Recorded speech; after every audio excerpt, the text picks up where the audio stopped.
Bom dia, pessoal. Vamos orar pedindo que o nosso Deus nos oriente nessa parte do serviço espiritual que estamos prestando a Ele nessa manhã, para que nós tenhamos inteligência espiritual para compreender a palavra dEle. Oremos. Ó Deus, pedimos que Teu Espírito Santo nos conduza nos caminhos da Escritura, para que possamos compreendê-la e aplicá-la ao nosso coração. Te damos graças por tudo que o Senhor já nos fez durante esse tempo juntos e pedimos que o Senhor renove a sua misericórdia para conosco no entendimento da Tua palavra escrita. É o que nós te pedimos em nome de Jesus. Amém. Muito bem, 1 de Pedro, capítulo 3, hoje vamos do verso 13 até o capítulo 4, verso 6. Se Deus permitir. 1 de Pedro 3, de 13 a capítulo 4, verso 6.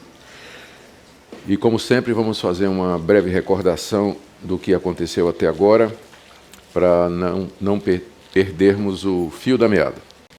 Nós estamos aqui na segunda grande sessão da carta de Pedro. A primeira foi até o capítulo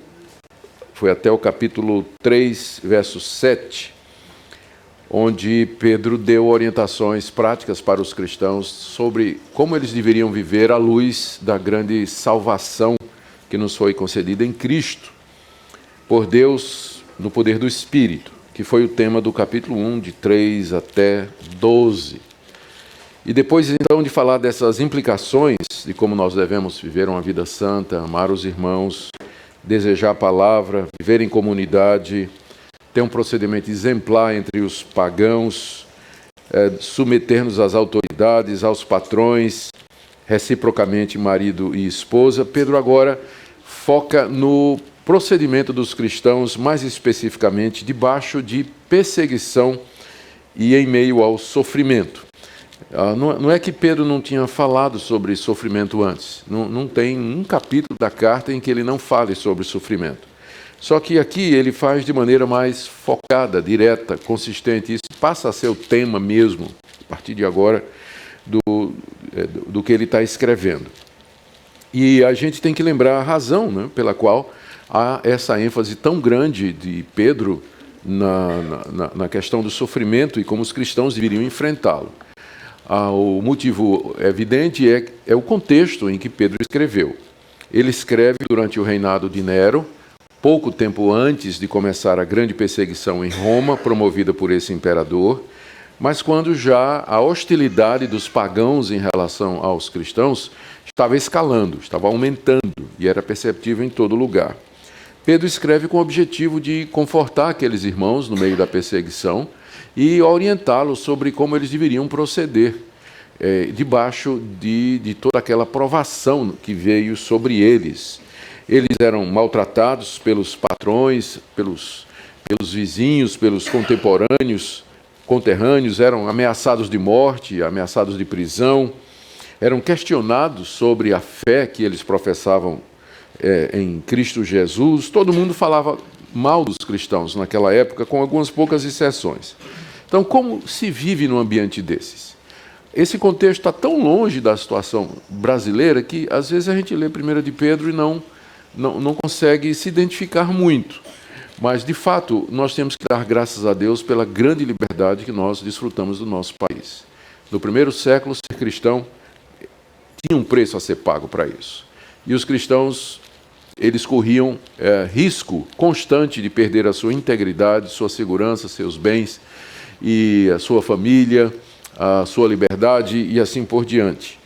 E boa parte dos escritos do Novo Testamento foram realizados e cometidos nesse contexto, para ajudar os cristãos, ajudar a igreja a sobreviver àquelas perseguições que começaram já no primeiro século e depois se intensificaram debaixo do Império Romano até meados do século IV, quando o cristianismo finalmente é reconhecido como igreja oficial e uma religião legítima, e as perseguições cessam. Mas é um período difícil. Daí, então, o foco de Pedro sobre esse assunto. De que maneira, então, e esse é o tema do estudo dessa manhã, de que maneira, então, aqueles cristãos deveriam encarar essa atitude hostil da sociedade contra eles. Desculpem. Então, são duas partes. Eu dividi a minha palavra em duas partes. Na primeira, veremos como Pedro ensina aqueles irmãos que eles deveriam deixar claro para todos que o sofrimento deles era injusto. Eles estavam sofrendo não por fazerem o mal, mas porque eles faziam o bem, ou porque eles criam na verdade. Então essa é a primeira orientação. Se vocês vão ter que sofrer, então que sofram por fazer o bem. Sofram de uma forma que todo mundo veja que esse sofrimento ele é injusto, porque vocês estão praticando a verdade e vivendo de acordo com a verdade de Deus. Então, isso está aí do verso 13 até o verso 22. Na segunda parte,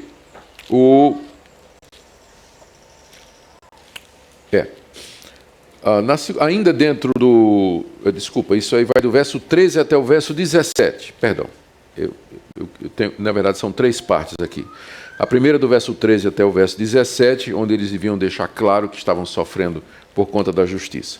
E aí, colado a isso, Pedro os encoraja a tirar esperança do sofrimento de Cristo.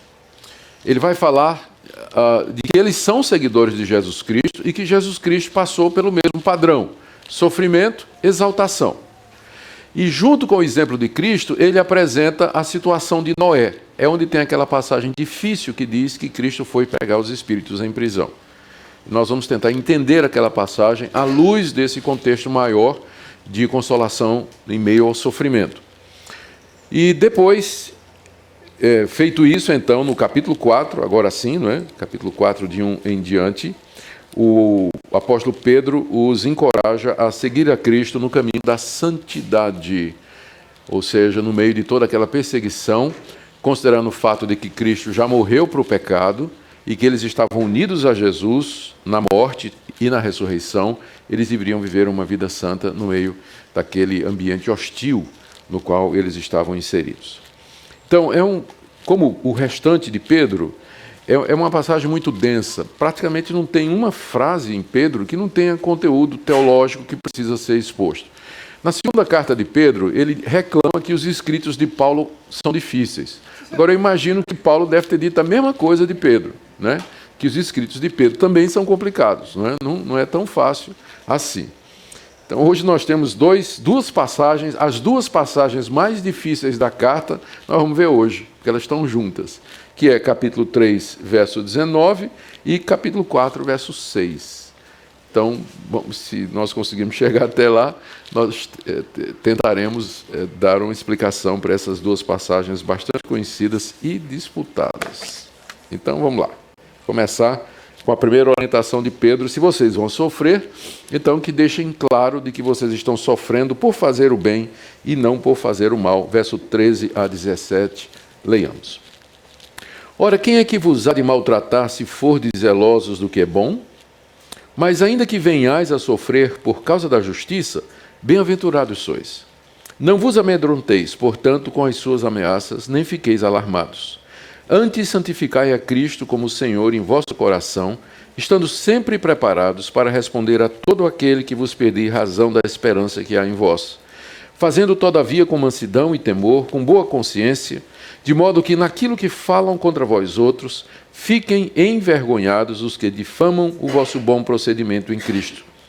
Porque se for da vontade de Deus, é melhor que sofrais por praticardes o bem, o que é bom, do que praticando o mal.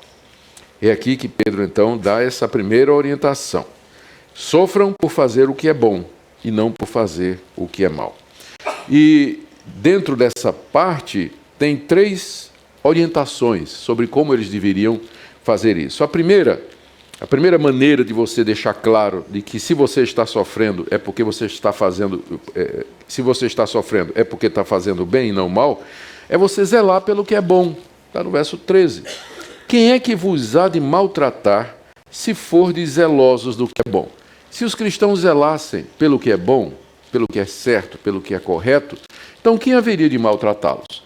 Isso porque mesmo nas sociedades mais corrompidas, geralmente se recompensa o bom e se pune o mal. Então, falando em termos gerais, a colocação de Pedro faz sentido.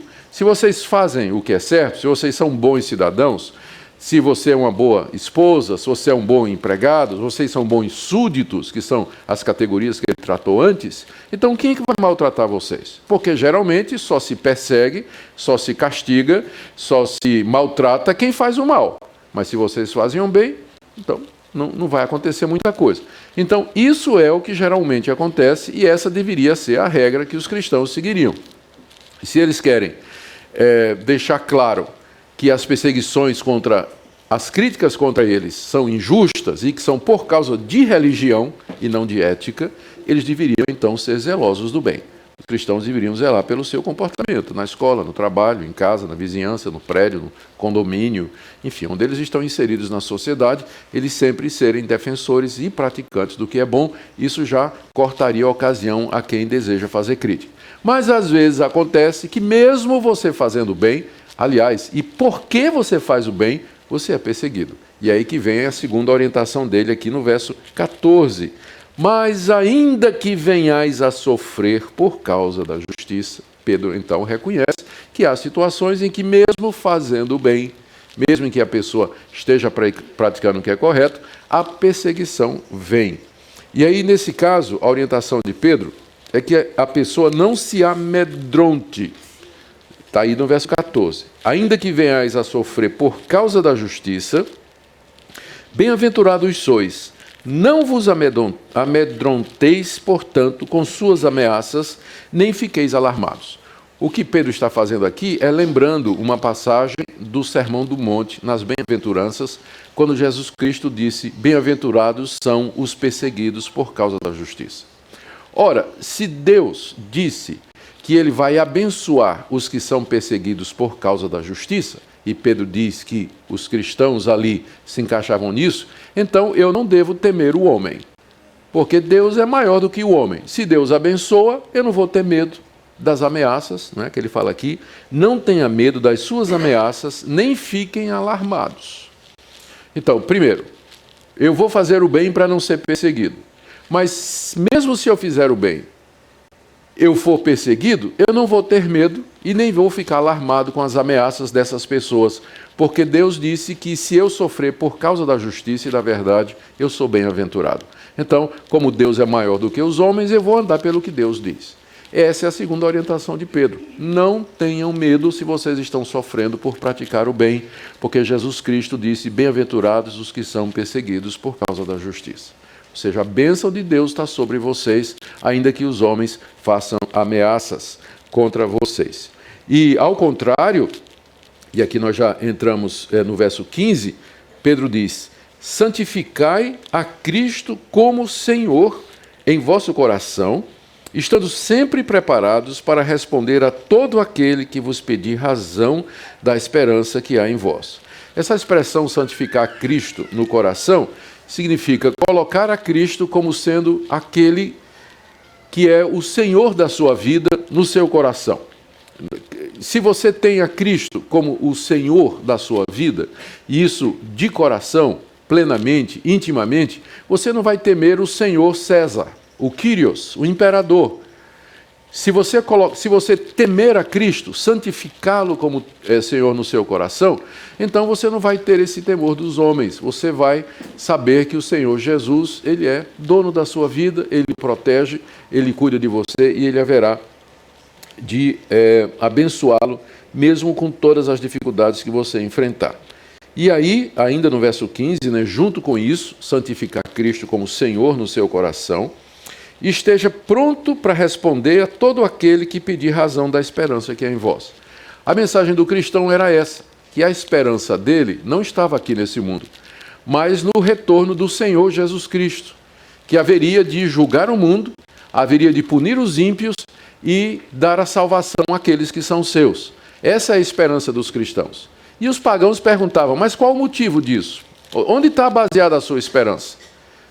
Em que é que você firma a sua fé? Por que você está dizendo isso? Por que você vai ter essa esperança e eu, que acredito em outros deuses, eu não vou participar desse céu que você fala, ou desse novo céu que você está anunciando aí? Então, os pagãos questionavam os cristãos a respeito da esperança deles, que era a vida eterna em Jesus Cristo. Então, como parte de viver no meio de uma sociedade questionadora, Pedro disse: esteja preparado para responder a essas pessoas qual a razão da esperança que vocês estão proclamando entre eles. Em outras palavras, Pedro diz, você tem que estudar, não é? Você tem que ouvir, você tem que se preparar, você tem que ter resposta para o questionamento dos pagãos, porque eles questionam, eles levantam dúvidas, eles fazem perguntas, e nem sempre essas perguntas são sinceras, são perguntas que têm como objetivo embaraçar os cristãos e fazer parecê-los tolos, não é? Ou dizer que a fé de vocês não tem nenhum fundamento.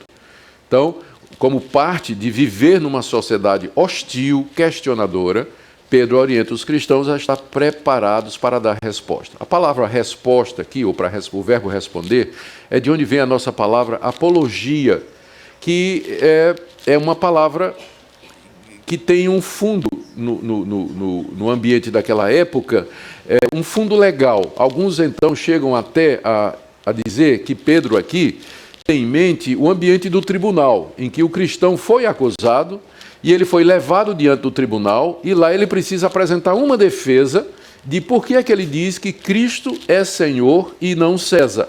Então essa defesa formal dele num tribunal é que é essa resposta aqui, né? Mas a essa altura não havia ainda uma perseguição oficial dos romanos contra os cristãos. Então é mais fácil tentar entender que essa apologia ou essa defesa, ela era um ambiente informal. No dia a dia do cristão, quando ele era questionado no ambiente de trabalho, questionado na própria família, quando a esposa, nós já vimos o caso da esposa casada com um homem descrente que poderia questioná-la. Por que você está seguindo essa religião? Por que você está dizendo que você vai para o céu e eu não vou? Não é? Então, é nesse contexto que Pedro diz, vocês têm que estar preparados para explicar a fé de vocês. E é evidente, então, que para que isso aconteça, aqueles cristãos deveriam estudar a palavra, eles deveriam refletir sobre a sua fé, eles deveriam se engajar com problemas contemporâneos, eles deveriam saber de que maneira a sua fé integrava com aquelas questões todas, para que eles pudessem dar respostas. O fato de que nós podemos dar respostas a esse tipo de questionamento não quer dizer que os pagãos vão ficar convencidos, porque nós sabemos que é uma questão espiritual. O homem natural, ele não entende as coisas do Espírito de Deus. A gente pode argumentar a partir da história, a partir das evidências internas e externas, a gente pode usar argumentos filosóficos, a gente pode usar argumentos racionais, e ainda assim o incrédulo, questionador, ele não se convence, porque a gente sabe que isso é uma obra que Deus faz. É o Espírito Santo que abre o entendimento, ilumina os olhos, abre o coração, para que a pessoa compreenda a verdade e a aceite de todo o coração. Mas, independente dos resultados da nossa apologia, nós devemos estar preparados para oferecê-la toda vez que nós formos questionados. Estejam preparados. E a raiz para isso é tendo Cristo como Senhor no meu coração. Ele é Senhor. Eu temo a Ele, eu sirvo a Ele. E eu vou explicar por que é que eu faço isso. E aí, evidências da ressurreição, testemunhos históricos de que Cristo ressuscitou, enfim, há toda uma variedade de argumentos que os cristãos, desde aquela época, eles têm usado para poder defender a sua fé.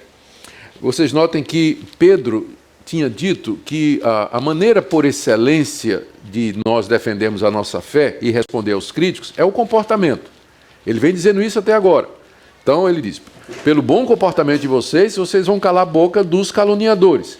Mas aqui ele acrescenta também que se houver oportunidade, ofereçam uma apologia. Explique a razão da esperança.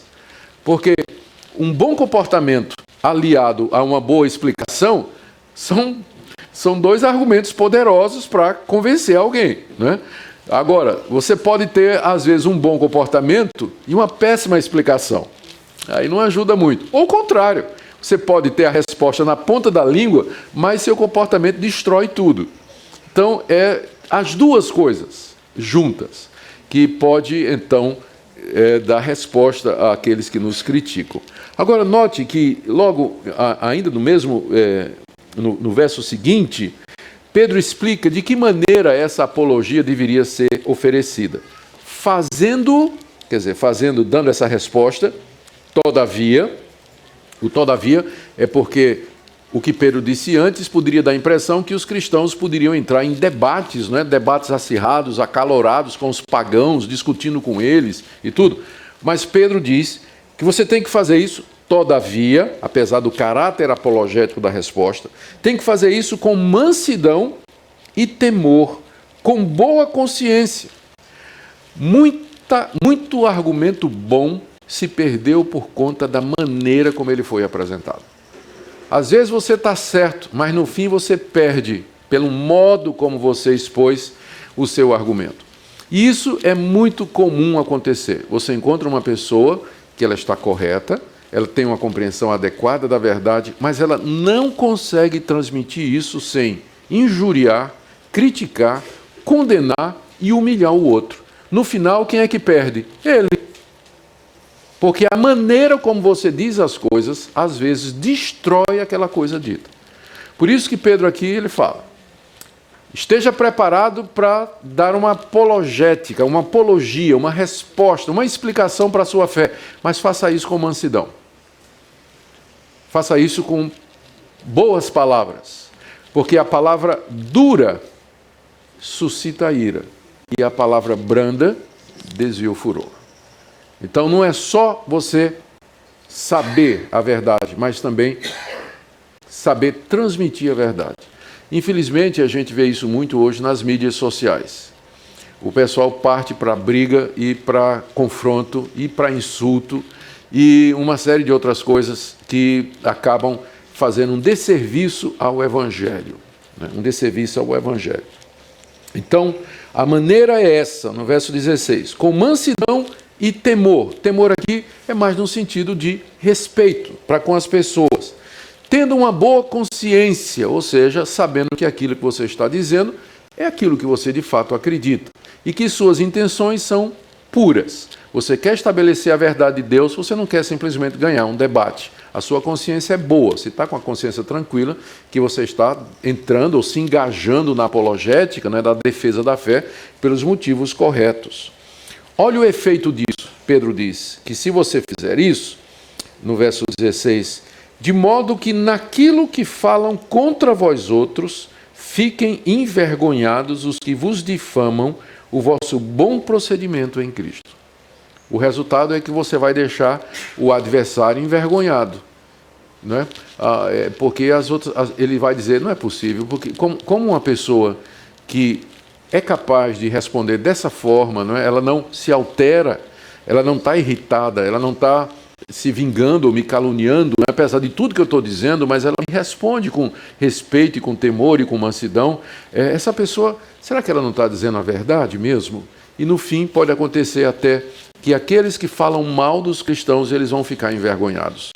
Porque até mesmo um pagão, ainda por conta da graça comum, até mesmo um pagão pode sentir vergonha de ter pagado um mico, de feito uma coisa errada, e ele sente vergonha e remorso daquilo que ele fez errado. Estava criticando os cristãos e, de repente, pelo procedimento, pela argumentação, a maneira de argumentar, ele diz, puxa vida, eu estou falando mal de um povo que não merece o que eu estou dizendo, que não merece essas coisas que eu estou falando. Então, Pedro tem essa expectativa. Bom, então era assim que eles deveriam, no meio do sofrimento, se comportar. Eles deveriam deixar claro que se eles estavam sofrendo, não era porque eles estavam praticando o mal, mas praticando o bem. Se viessem a sofrer, não deveriam se amedrontar, porque Deus abençoa o que sofre por conta da justiça. Em vez de ficar com medo, deveria ter condições de oferecer uma resposta aos caluniadores, mas fazendo isso com mansidão e com respeito, porque no final Deus podia usar isso para com que eles se envergonhassem, os críticos, e mudassem de atitude. O verso 17, então, é como que resume essa primeira parte. Pedro diz assim, se for a vontade de Deus, é melhor que sofrais por praticardes o que é bom do que praticando o mal. Se a vontade de Deus é que você sofra, e às vezes às vezes a vontade de Deus é que a gente sofra mesmo, não é? Então, que seja por fazer o bem e não por praticar o mal. Provavelmente, já na época de Pedro, tinha cristão que estava sofrendo por praticar o mal, não é? Gente que se dizia cristã, mas que praticava o que não devia, fazia o que não devia. E, como resultado, era punido, castigado, maltratado, por conta dos erros que havia cometido. Então, não é esse o tipo de sofrimento cristão sobre o qual Jesus Cristo disse, bem-aventurados os perseguidos por causa da justiça. Jesus nunca disse, bem-aventurados os perseguidos por causa da injustiça. É sempre, bem-aventurados os perseguidos por causa da justiça, ou seja, porque eles praticam o que é justo e o que é correto. Então, se eu tenho que sofrer, e às vezes a vontade de Deus é essa, Deus me coloca em situações em que o sofrimento é inevitável, então que eu, pelo menos, me comporte de uma forma correta e justa, para que o sofrimento seja por conta disso, e não porque eu estou cometendo alguma coisa errada. Então, tá aí. A segunda maneira, não é? A segunda orientação geral de Pedro, como aqueles irmãos deveriam se comportar, a primeira foi, deixa claro que você está sofrendo por praticar o bem e não por praticar o mal. Segunda é, você tira encorajamento do sofrimento de Cristo. Vamos ler aí do verso 18 até o verso 22. Ele diz, pois também Cristo morreu uma única vez pelos pecados, o justo pelos injustos, para conduzir-vos a Deus, morto sim na carne, mas vivificado no Espírito, no qual também foi e pregou aos espíritos em prisão, os quais noutro tempo foram desobedientes, quando a longanimidade de Deus aguardava nos dias de Noé, enquanto se preparava a arca, na qual poucos, a saber, 8 pessoas, foram salvos através da água, a qual, figurando o batismo, agora também vos salva, não sendo a remoção da imundícia da carne, mas a indagação de uma boa consciência para com Deus, por meio da ressurreição de Jesus Cristo, o qual, depois de ir para o céu, está à destra de Deus, ficando-lhe subordinados anjos e potestades e poderes. Qual a intenção de Pedro aqui, nessa passagem complicada e difícil? A intenção dele aqui parece ser essa. O contexto é, ele quer encorajar os cristãos que estão passando por sofrimento. De que maneira essa passagem se encaixa no contexto? O que Pedro está dizendo aqui é o seguinte, Cristo também sofreu, como vocês estão sofrendo. E o sofrimento dele foi um sofrimento injusto, ou seja, ele não sofreu porque tinha cometido alguma coisa errada. Ele sofreu, na verdade, por fazer o bem. Por isso, Deus o exaltou no final. Deus o exaltou depois da morte e lhe deu vitória, lhe deu um nome que está acima de todo nome. Portanto, os cristãos sofredores e perseguidos por causa de Cristo, igualmente serão exaltados depois da morte. Esse padrão, sofrimento, exaltação, que foi vivido por Cristo, é o mesmo padrão que Deus vai usar conosco. Se o nosso Salvador morreu sofrendo injustamente, e depois Deus o ressuscitou e exaltou, será a mesma coisa conosco. Nós, nesse mundo, sofreremos injustamente por conta do Evangelho, mas a nossa esperança é a ressurreição dos mortos, quando Deus haverá de nos abençoar, como Ele prometeu que haveria de fazer. Então, no verso 18, Pedro fala sobre os sofrimentos de Cristo. Também Cristo morreu. O também aí liga o verso 18 com o que vem antes. Ou seja, o que Cristo passou é um padrão, ou está ligado, ou é similar àquilo que os cristãos haviam passado também, estavam passando. Então, o que é que ele ensina sobre a morte e a ressurreição de Cristo no verso 18? Ele morreu uma única vez, Cristo morreu uma única vez, ele morreu pelos pecados, não pelos dele, mas pelos dos outros, ou seja, o sofrimento e a morte dele foi injusta, não foi por conta de alguma coisa que ele fez. E ele morreu para conduzir a Deus aqueles por quem ele morreu, ainda no verso 18. E depois da morte, Deus o ressuscitou pelo Espírito Santo. Aqui começa a dificuldade. No final do verso 18, a primeira dificuldade é a interpretação da frase: ele foi morto sim na carne, mas vivificado no Espírito.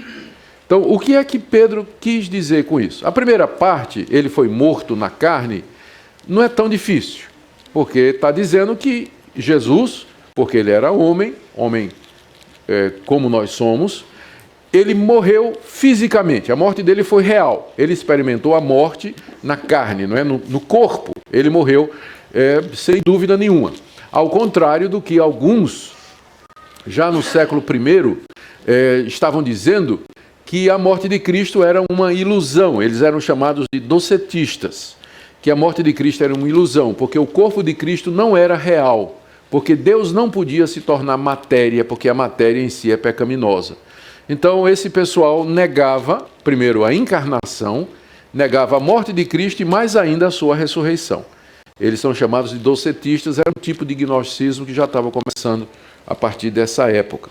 Mas Pedro afirma que a morte de Cristo foi verdadeira, ele foi morto na carne.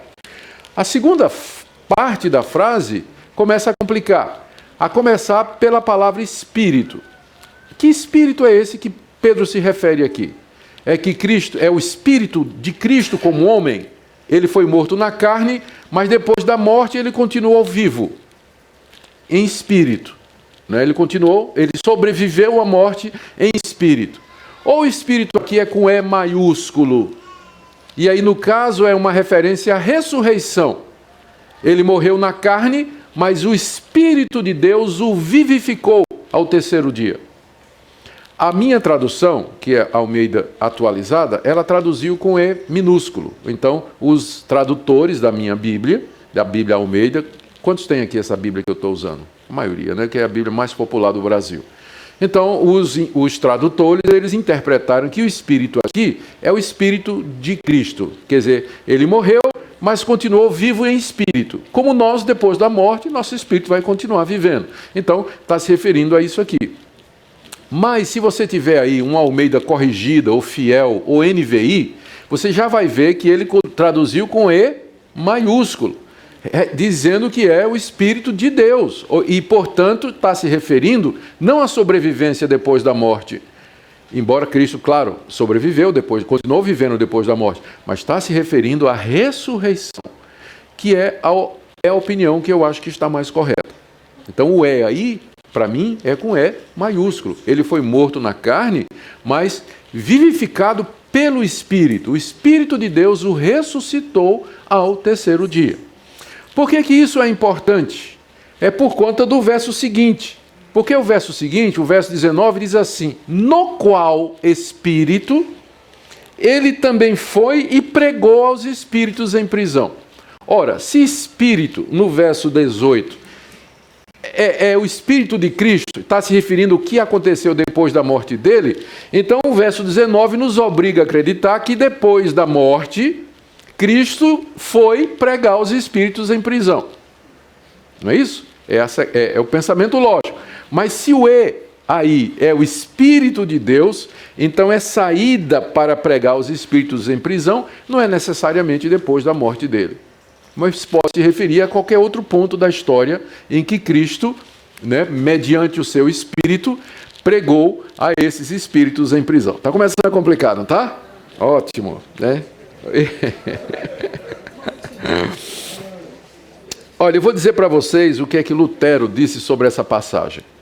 Ele disse assim, estou citando literalmente: uma passagem maravilhosa, mas obscura, provavelmente a mais difícil do Novo Testamento, de forma que eu não sei o certo que Pedro quis dizer. Se Lutero disse isso, quem sou eu para afirmar qualquer coisa como certeza absoluta aqui? A verdade é que essa é considerada, se não a mais difícil, uma das mais difíceis de todo o Novo Testamento, se igualando com aquela do administrador infiel que Jesus contou, aquela história, e outras passagens do tipo assim, batismo pelos mortos e tudo mais, que são as mais conhecidas no Novo Testamento pela sua dificuldade de interpretação. Há várias possibilidades de interpretação aqui que são abraçadas por bons estudiosos através da história da igreja. A primeira dificuldade que eu já disse é o que é que significa espírito no final do verso 18, porque isso vai determinar o resto. Então, aí já tem divisão. Tem gente que acha que é espírito com E minúsculo, gente que acha que é espírito com E maiúsculo. Aí você pergunta, mas no grego? O grego não ajuda, porque no grego não tem maiúsculo. Espírito é pneuma. E se for espírito humano, é pneuma. Se for espírito de Deus, é pneuma. Se for espírito maligno, é pneuma. Não começa com pi maiúsculo. No grego, é tudo minúsculo, né? Não tem essa distinção. Então, é um problema que a gente tem que resolver como intérprete, né? A que espírito é referido aqui? Se for de Deus, é maiúsculo. Se não for, é minúsculo, né? Então, essa é a primeira dificuldade. A segunda está no verso 19. O que é que significa essa ida de Cristo para pregar os espíritos em prisão? Quem são esses espíritos em prisão? E quando é que Cristo foi? Então aí você já tem também, o pau quebra aqui também, a respeito da interpretação dessa expressão. E também no verso 20, a dificuldade é o que é que significa que noutro tempo eles foram desobedientes, enquanto Deus aguardava nos dias de Noé. O que Noé tem a ver com isso? Né? A coisa começa a ficar mais complicada agora, não é? Que Pedro agora traz Noé para a história. Então, qual é a conexão da construção da arca por Noé, enquanto Deus esperava pacientemente, Deus não castigou de vez aquela geração, mas esperou Noé fazer a arca? Qual a conexão desse fato com a pregação aos espíritos em prisão e, mais ainda, o que é que isso tudo tem a ver com o contexto de sofrimento dos cristãos a quem Pedro está escrevendo? Né? Em que isso ajuda? Né? E aí depois, a outra dificuldade é quando ele diz que a arca prefigurava o batismo, que agora vos salva. Peraí, agora Pedro já mudou para o batismo, dizendo que o batismo salva. O que é isso aí? Não é? E pronto, só isso aí já são as razões pelas quais essa passagem ela é a candidata a ser a passagem mais difícil de todo o Novo Testamento. Né? Porque tem uma série de elementos aqui sobre os quais ninguém sabe ao certo porque é que Pedro estava se referindo. Provavelmente os seus leitores sabiam, né? Os primeiros leitores, mas está faltando alguma informação, alguma coisa para que a gente tenha certeza absoluta. O que a gente pode saber com certeza é que, mesmo que a gente não compreenda essa passagem com toda clareza e não tenha uma interpretação correta, ainda assim isso não afeta a mensagem de Pedro no geral dessa carta. Porque todo mais da sua carta é muito clara. O que ele fala a respeito do Evangelho, nosso comportamento, de que maneira encarar o sofrimento. Então, o fato de que você tem uma passagem obscura aqui, isso não prejudica a mensagem da carta como um todo, tá certo? Alguém já disse que é como comer peixe. Você de repente está comendo um peixe muito gostoso e lá no meio você encontra uma espinha, não é? Então o que é que você faz? Você pega a espinha, você coloca de lado e continua a comer o peixe.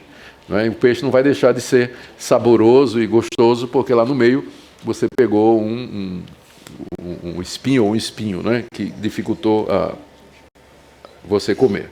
Então nós vamos dar uma olhada dessa forma. Tem três interpretações principais, tá certo? Todas elas defendidas por gente muito boa. A primeira é que Cristo, depois da sua morte, ele foi ao inferno anunciar o Evangelho àquelas pessoas que, durante a época de Noé, ouviram a pregação, mas não se converteram. Então Cristo teria ido lá no inferno, onde elas estão presas, ou em outro lugar onde elas estão presas, para anunciar para elas o Evangelho, dizendo: eu sou aquele de quem Noé falou. Tá? E aí então aquelas pessoas teriam uma oportunidade de escutar a pregação e se converter e sair do inferno e ir para o céu.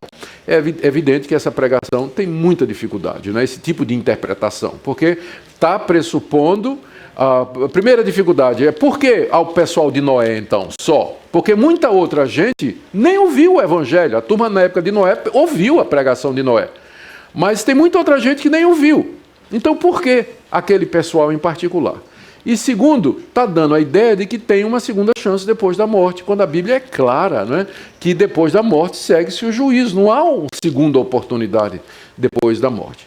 Então, essa é a primeira interpretação que deve ser rejeitada pelas dificuldades óbvias que ela tem. Uma segunda interpretação, e essa é a da maioria dos intérpretes, é que Cristo, depois da morte, ele foi anunciar ou proclamar a sua vitória aos anjos caídos. Os espíritos em prisão aqui são aqueles anjos que teriam sido castigados por Deus lá em Gênesis 6, os filhos de Deus que se misturaram com as filhas dos homens e nasceram os gigantes, né?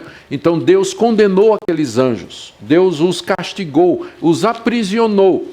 E depois da morte, Cristo foi até onde eles estão prisioneiros e declarar a sua vitória, mostrar a sua vitória aos principados e potestades. Então aqui não inclui, essa é mais palatável do que a primeira, porque não inclui possibilidade nenhuma de salvação depois da morte. Interpreta espíritos em prisão como sendo anjos, não é? Que parece ser mais fácil interpretar dessa forma do que entender espíritos em prisão como sendo espírito humano, mas sofre também das suas dificuldades, não é? Porque vai depender da interpretação de Gênesis 6. Para você aceitar essa, você tem que interpretar que lá em Gênesis 6, aqueles filhos de Deus que acharam as filhas dos homens bonitas e se casaram com elas, você vai ter que entender que filhos de Deus ali eram anjos. E aí vem a primeira dificuldade. Anjo pode se sentir atraído por mulher e casar com ela e ter filho com ela? Essa vai ser a primeira dificuldade contra essa interpretação. Há pessoas hábeis, há pessoas capazes que defendem que essa é a interpretação correta. A favor dessa interpretação está aqui no final, no verso 22, está dizendo que quando Cristo foi exaltado, ficou subordinado a ele anjos, potestades e poderes. Todos os anjos estão debaixo da autoridade de Jesus Cristo. Então eles falam, anjo é mencionado no contexto, espírito em prisão se refere a anjo. A expressão pregar é um verbo no grego que dá mais a ideia de proclamar do que de evangelizar propriamente dito. Então, essa seria uma interpretação possível, mas ela tem também as suas dificuldades. Uma outra interpretação, e é a que eu considero a menos complicada, mas também eu não tenho certeza, como Lutero, se é a correta, né? E que é defendida por Agostinho, por Calvino, e quer dizer o seguinte, que Cristo que quando Noé estava pregando, quem estava pregando através dele era Jesus Cristo, pelo Espírito Santo. Aquela geração que era uma geração desobediente. Espíritos em prisão aqui se refere a pessoas que estão presas dos seus pecados, estão mortas nas suas ofensas.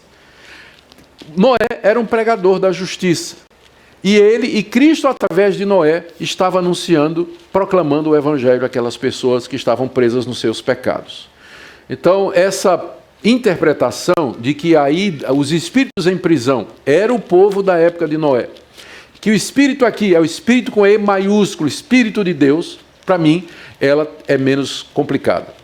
Primeiro, porque você já tem o precedente aqui no capítulo 1, quando Pedro disse assim, no verso 10, foi a respeito dessa salvação que os profetas indagaram e inquiriram, os quais profetizaram acerca da graça a vós outros destinada, investigando atentamente qual a ocasião ou quais as circunstâncias oportunas indicadas pelo Espírito de Cristo que neles estava.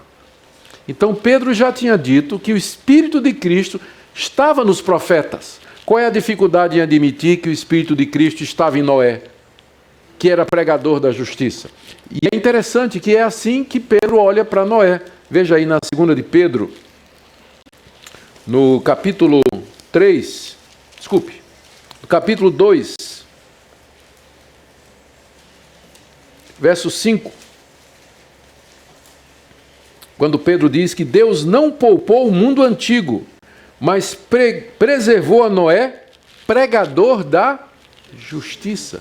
Então a gente sabe que durante aqueles anos, provavelmente 120 anos, em que Noé estava preparando a arca, ele estava fazendo outra coisa também. O quê? Pregando. Né? Pregando a justiça. Então, para Pedro, Noé era um pregador da justiça. E da mesma forma que o Espírito de Cristo estava sobre os profetas, estava também sobre Noé. Então, é nesse sentido que Cristo foi e pregou aos espíritos em prisão. Vamos voltar agora para o nosso texto. Né? Seria nesse sentido que Cristo foi e pregou aos espíritos em prisão, que no outro tempo, lá na antiguidade, eles foram desobedientes quando a paciência de Deus aguardava nos dias de Noé, enquanto se preparava a arca. Então, essa é a interpretação de Agostinho, de Calvino e de alguns outros que eu adoto como sendo, acho que é a menos complicada. Como Lutero, digo, não tenho certeza. Mas ninguém tem também. Me parece uma explicação razoável e ela se encaixa no contexto. Em que sentido? Da mesma forma, o que é que acontece? Veja o padrão. Noé, sofrimento. 120 anos, pregoeiro da justiça, numa geração rebelde que o perseguia, zombava, criticava, não dava a menor importância para ele. E depois do sofrimento, o que é que veio? Exaltação. Ele foi salvo na arca juntamente com toda a sua família. É o mesmo padrão que Pedro vem ensinando. É assim que a história de Noé cabe aqui. Pedro está tentando encorajar aqueles irmãos. Primeiro ele apresenta o exemplo de Cristo. Cristo sofreu injustamente. Depois ele foi exaltado. Como, por exemplo, Noé, o pregador da justiça, que naquela geração hostil, como vocês estão enfrentando a geração hostil, pregou o evangelho, pregou a justiça, foi rejeitado, mas depois ele foi salvo na arca, juntamente com toda a sua família. É o mesmo padrão, sofrimento, exaltação. Então, se encaixa no contexto. A anterior da pregação aos anjos também se encaixa no contexto. Cristo vai, ele anuncia aos espíritos em prisão a sua vitória, e depois ele é exaltado. Mas eu penso que o caso de Noé aqui, particular de Noé, de sofrimento e vitória, juntamente com o do próprio Cristo, casa melhor com o contexto e faz mais sentido para os leitores originais da carta, se sentir encorajados. Nós somos como Noé, estamos aqui nessa geração perversa, sofrendo, né, sendo perseguidos injustamente, mas Deus já está preparando a salvação. Deus está sendo paciente, pode ser que demore 120 anos de sofrimento, mas no final a salvação veio. É como se Pedro estivesse dizendo, vocês também sofram pacientemente, preguem para os seus perseguidores, porque no final Deus haverá de dar a salvação para vocês, tá bom? Então, é assim que eu quero interpretar a passagem. Na parte de perguntas e respostas, vocês vão ficar à vontade para fazer todas as perguntas e eu vou dizer que eu não sei, naturalmente, né?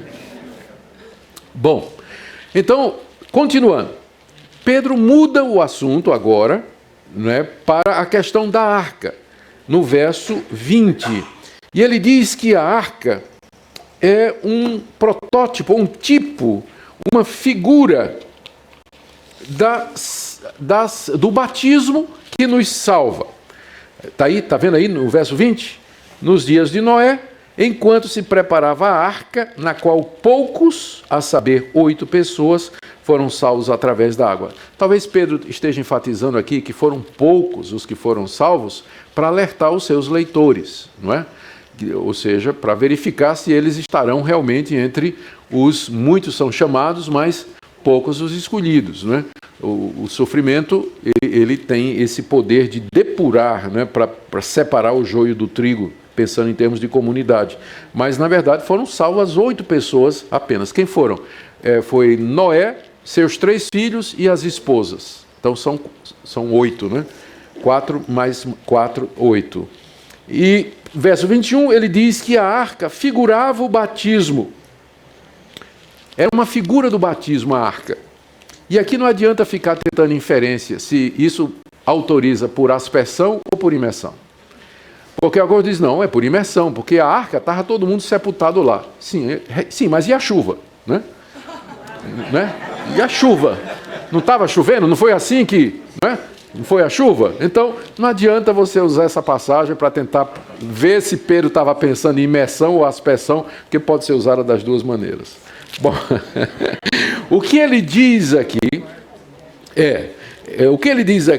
no verso 21, é que a arca era uma figura do batismo que salva. E essa é que é a dificuldade. Mas aí, em seguida, ele explica: não sendo a remoção da imundícia da carne. Ou seja, o batismo, o que salva não é você tomar um banho, né, e você remover a sujeira do corpo. Ou seja, não é a água do batismo, ela pode lavar você, se você batizar por imersão, ou a sua cabecinha, não é? Se você for por aspersão, mas em nenhum dos casos, isso significa a remoção espiritual da sujeira. Mas o que é que representa, o que é que salva? Verso 21, a indagação de uma boa consciência para com Deus, por meio da ressurreição de Jesus Cristo. Isso a água do batismo não faz. Então, o batismo salva no sentido de que ele é o símbolo externo de alguma coisa que deveria acontecer internamente. Tá? Então, é nesse sentido. Então, a arca simbolizava exatamente isso aí.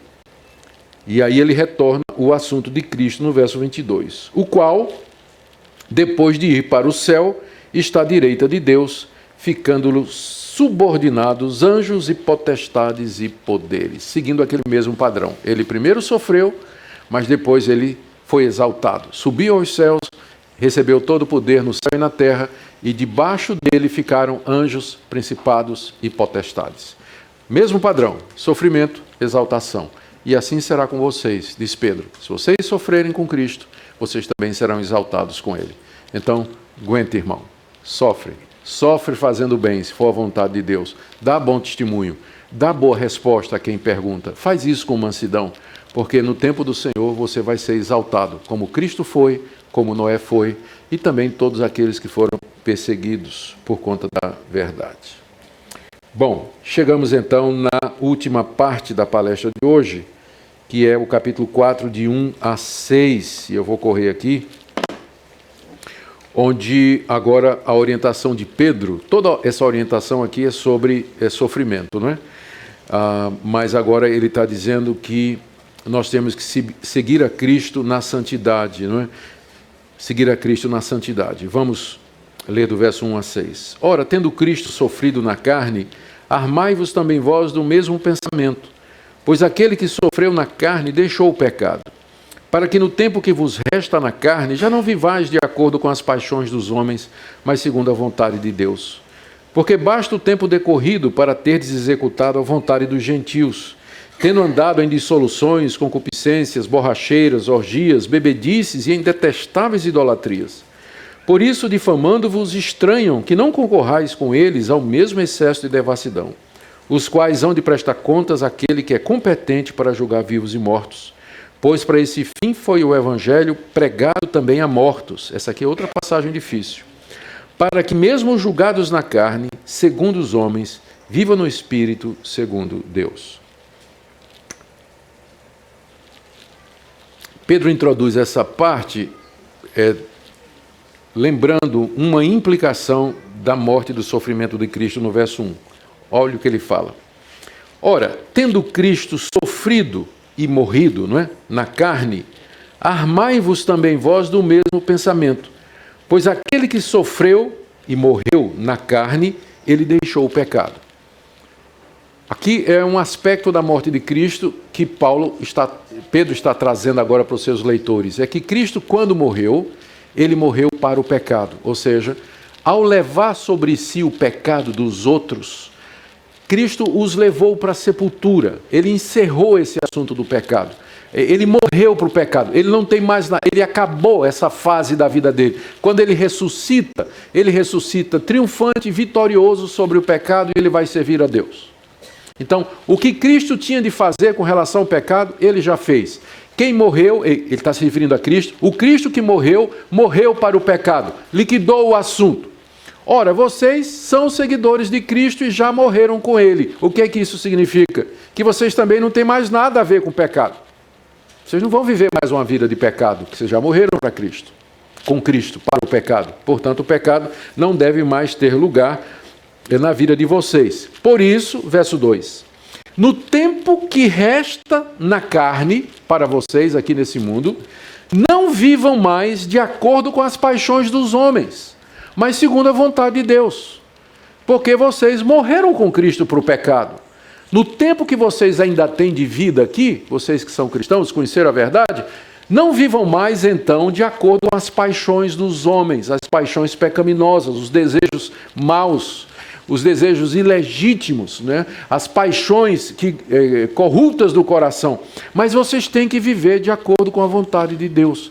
Essa é a aplicação prática que Pedro está fazendo da morte de Cristo.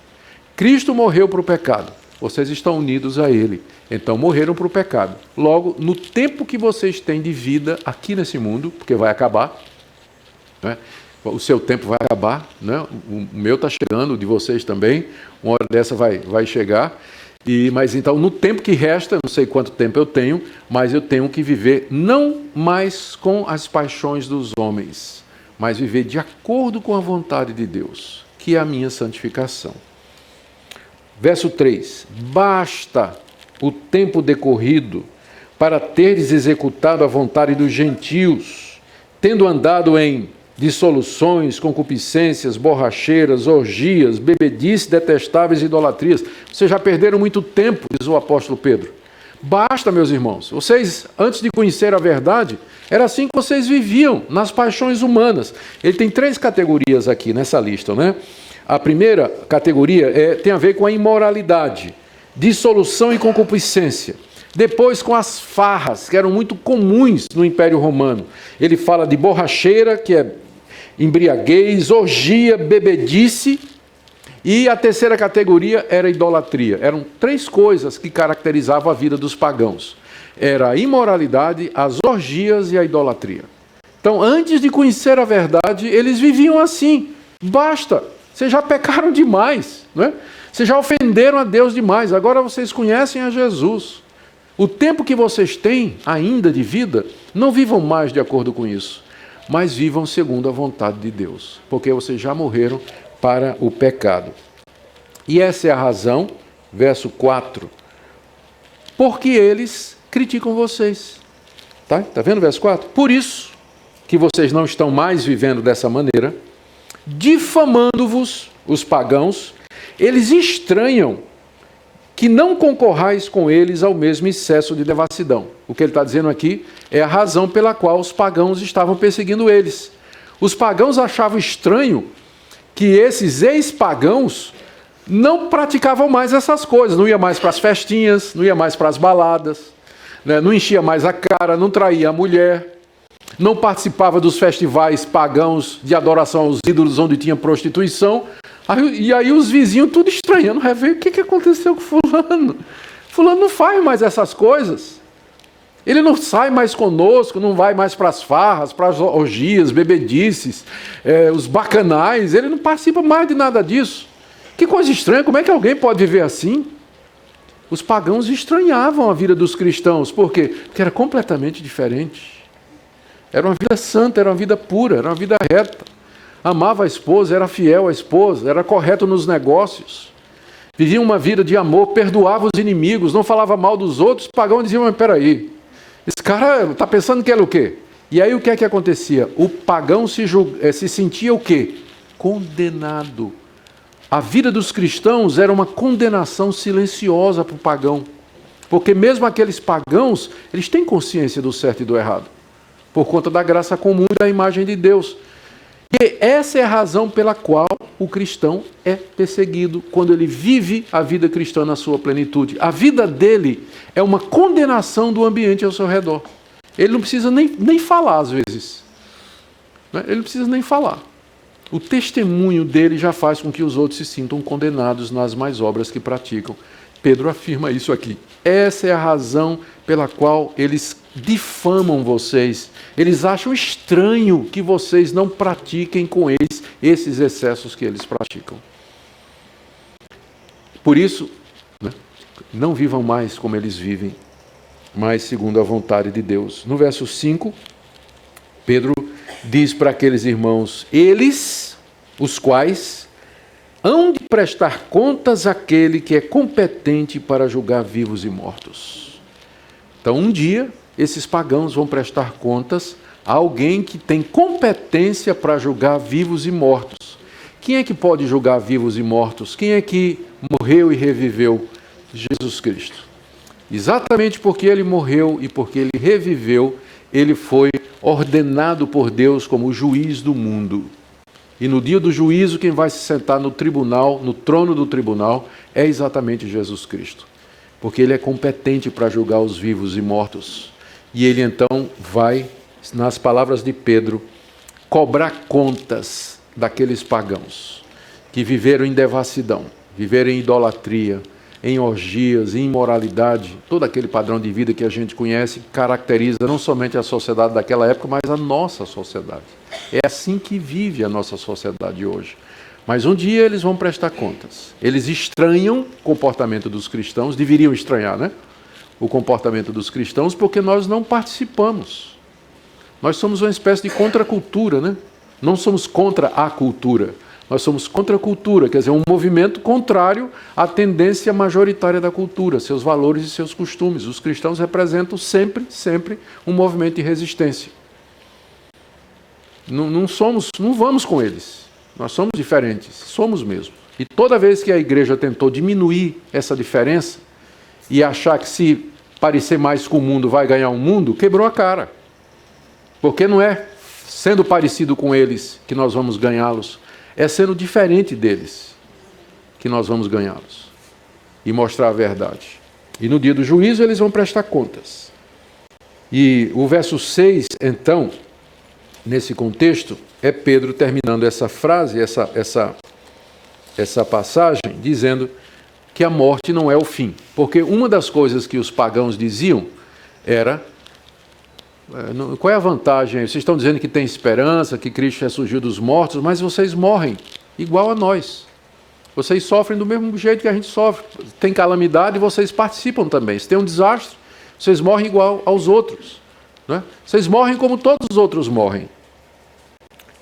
O verso 6 é difícil de interpretar, mas eu quero oferecer aqui a seguinte interpretação. Acompanhe a minha leitura.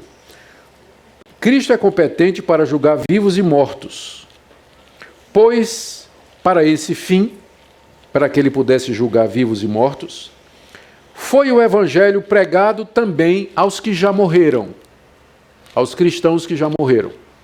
Eles morreram ouvindo o evangelho, então eles morreram salvos. Para que, mesmo julgados na carne pelos pagãos, né, que ficam dizendo, esse pessoal morreu apesar de dizer que tem vida eterna, que acredita na ressurreição e tudo, mesmo julgados na carne, segundo os homens, eles vivam no Espírito, o Espírito aqui com E maiúsculo, se referindo à ressurreição, segundo Deus. Então essa é a razão, Pedro aqui estaria respondendo à crítica dos pagãos. Os cristãos morrem queimados até. Qual a vantagem? Resposta de Pedro: não, os que morreram, os cristãos que morreram, eles morreram tendo ouvido o evangelho. Portanto, mesmo que vocês os critiquem, eles serão ressuscitados por Deus. Naquele dia em que Jesus, que é competente para julgar todos, haverá de voltar em glória. Ou seja, aqui está mais uma vez seguindo aquele padrão. A glória vem depois do sofrimento. Eles morreram, é verdade, mas eles serão ressuscitados pelo poder de Deus, porque eles ouviram o evangelho antes de morrer. Foi pregado aos que estão mortos. Seria essa a explicação do verso 6. Gente, assim dessa forma, né, Pedro os encoraja a continuar firmes em meio a uma sociedade hostil. Eu termino com algumas aplicações aqui para nós, algumas inferências. Primeira, a importância do procedimento exemplar dos cristãos em meio a uma sociedade que é cada vez mais hostil a nós. Como é importante o procedimento, o comportamento, o testemunho, a vida, no trânsito, na escola, no comércio, no negócio, em família, na vizinhança, no condomínio, em todo lugar. Viver como crente, praticando o que é correto, procedimento, zelando pelo que é bom, amando, perdoando, não se vingando, não sendo maledicente, sendo honesto, respeitando, temendo, sendo submisso às autoridades. Segunda aplicação, a necessidade de estarmos preparados para os questionamentos dessa época, estejam preparados para dar resposta, diz o apóstolo Pedro, aos incrédulos, ateus, à falsa ciência, às falsas religiões. A importância de você estar numa igreja que lhe prepare para isso, onde você seja ensinado a palavra de Deus, os princípios da palavra de Deus, você conheça um pouco de doutrina, um pouco de história da igreja, que você aprenda como relacionar aquilo que você crê com a sua realidade durante a semana. Como é que eu vivo o cristianismo na universidade? Como é que eu vivo o cristianismo na escola? Como é que eu vivo o cristianismo no meu ambiente de trabalho? Precisamos estar preparados para dar resposta a essas pessoas. Uma terceira explicação, uma terceira aplicação que eu queria trazer aqui, é que nós temos que viver o tempo que nos resta de acordo com a vontade de Deus. Nós vamos morrer um dia, nenhum de nós sabe quanto tempo tem ainda. Ainda nos resta algum tempo. E nesse resto que temos, vivamos para a glória de Deus, fazendo a vontade de Deus, rejeitando aquelas paixões que caracterizam esse mundo que está debaixo do juízo de Deus que se aproxima. A última coisa, tem passagens difíceis na Bíblia. Ela é a palavra de Deus. E tudo o que nós precisamos saber a respeito de Deus, do que Ele nos oferece, quem nós somos, como podemos obter a salvação e viver para agradar a Deus, isso é muito claro na Bíblia. Mas há determinadas passagens que são complicadas e difíceis, porque existe o distanciamento. Pedro morreu, eu não posso perguntar a ele o que é que isso significa. Pedro escreveu numa língua que não é a língua que se fala mais hoje. É uma versão, é uma modulação do grego koiné, é o grego moderno. Pedro escreveu numa cultura que não existe mais hoje, que é a cultura do Antigo Oriente. Ela não existe mais hoje. Ele escreveu num contexto que não é o mesmo hoje. O contexto daquela época do Império Romano perseguindo e massacrando os cristãos. Eu vivo numa democracia onde tem liberdade. Então, há todo esse distanciamento que dificulta, às vezes, você compreender mais exatamente aquilo que os autores bíblicos quiseram dizer. Mas a gente conta com a iluminação do Espírito de Deus, que mesmo através das nossas limitações e subjetividades, Ele nos conduz ao conhecimento da verdade.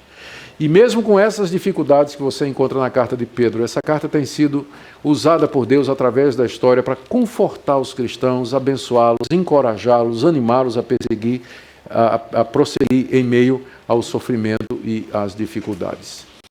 Que Deus assim nos ajude a amar a Escritura, querer compreendê-la mais, nos dedicar a ela e, acima de tudo, praticar o que ela ensina. Amém? Vamos orar. Nosso Deus, nós te agradecemos pela tua palavra, te agradecemos porque ela nos encoraja, conforta e nos orienta.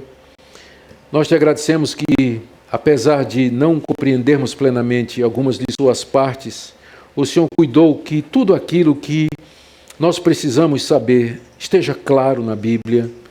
Te agradecemos por essa cartinha que tem abençoado gerações de cristãos através da história e nós pedimos que o Senhor nos ajude a colocar em prática tudo o que escutamos aqui.